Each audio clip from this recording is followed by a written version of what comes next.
Hi అండి. ఈరోజు మా ఊర్లో మెచ్యూర్ ఫంక్షన్ ఉంటే మెచ్యూర్ ఫంక్షన్కి వెళ్ళి భోంచేసి మా ఊరు సంత అండి, సంతకు వెళ్ళాను అమ్మ నేను కలిసి.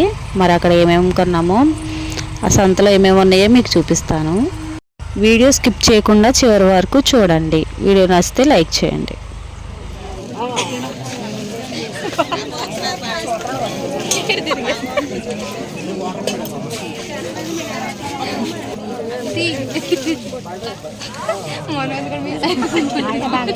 మిమ్మల్ని కూడా అజంటను బాగా మిమ్మల్ని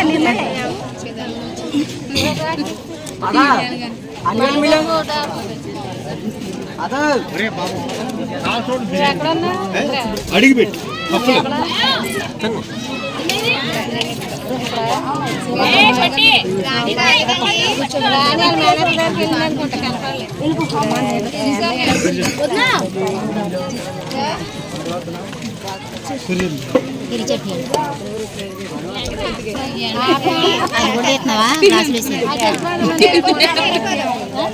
బిర్యానీ ఎట్టచ్చు కదా.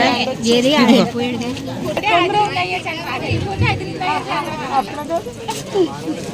భోజనం చేయడం అయితే అయిపోయిందండి. అమ్మ నేను కలిసి మార్కెట్కి అయితే వచ్చాము. మార్కెట్ చూసేద్దాం. మాది విలేజ్ కదండి. బుధవారం మాకు సంత మార్కెట్ ఉంటుంది. అయితే అన్ని రకములు ఈ సంతలోనే దొరుకుతాయి. విడి రోజుల్లో ఏమైనా కావాలి అంటే కష్టము. మాకు బుధవారము ఆదివారము నాన్ వెజ్ దొరుకుతుందండి. చేపలైనా మేక మాంసం అయినా కోడి మాంసం అయినా ఈ బుధవారం రోజే దొరుకుతుంది, అలాగే ఆదివారం.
మార్కెట్లో సంతకొని వేసాక బట్టల షాప్కి అయితే వచ్చానండి. డోర్ కర్టన్స్ తీసుకోవడానికి. నేనైతే ఈ పింక్ కలర్ తీసుకున్నాను. చాలా బాగుంది కదండి. మీటర్ వచ్చి 100 రూపీస్. మాకు కావాల్సినవన్నీ తీసుకున్నాము. బాబుకి షూ అయితే తీసుకుందాం అనేసి చెప్పుల షాప్కి అయితే వచ్చామండి యూనిఫామ్ మీద షూ కొనడం కోసం. షూ అయితే తీసుకున్నానండి స్కూల్ డ్రెస్ మీదకి. ఇప్పుడైతే లేస్ రావట్లేదంటండి, ఇలా స్టిక్కర్ వస్తుందంట. చాలా బాగున్నాయండి బూట్లు అయితే. మా అమ్మాయి కోసం చామంతి పూలు తీసుకున్నాను. 3 రకాల చామంతులు, రెడ్, ఎల్లో, వైట్.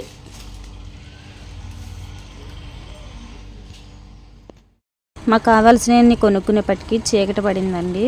సరే అనేసి ఇంకా పిల్లల కోసం ఫ్రైడ్ రైస్ అయితే చేస్తున్నాను. ఎలాగ చేస్తున్నాను అనేసి వీడియో అయితే షూట్ చేశాను.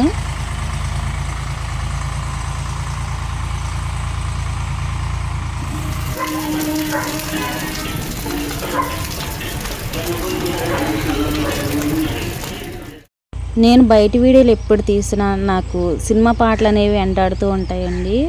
ఫుల్ వీడియోలో సినిమా పాటలు పెట్టకూడదు కదా, కాపీరైట్ పడిపోతుంది. కాపీరైట్ గురించి వీడియో అంతా మాట్లాడినా మీకు బోరింగ్గానే ఉంటుంది. అలాగే మ్యూజిక్ పెట్టినా చాలామంది చూడరు. ఇలా ఎందుకు చెప్తున్నాను అంటే ఫ్రైడ్ రైస్ చేయించేటప్పుడు ఎవరైనా సరే సౌండ్ వింటే చాలు ఫ్రైడ్ రైస్ చేస్తున్నారని అర్థమైపోతుంది. ఈ సౌండ్ మిస్ అవ్వకూడదు అనేసి నేను మీకు చెప్తున్నాను. ఈ సౌండ్ మీకు పెడదాము అంటే సాంగ్ వస్తుంది, బ్యాక్గ్రౌండ్ సాంగ్.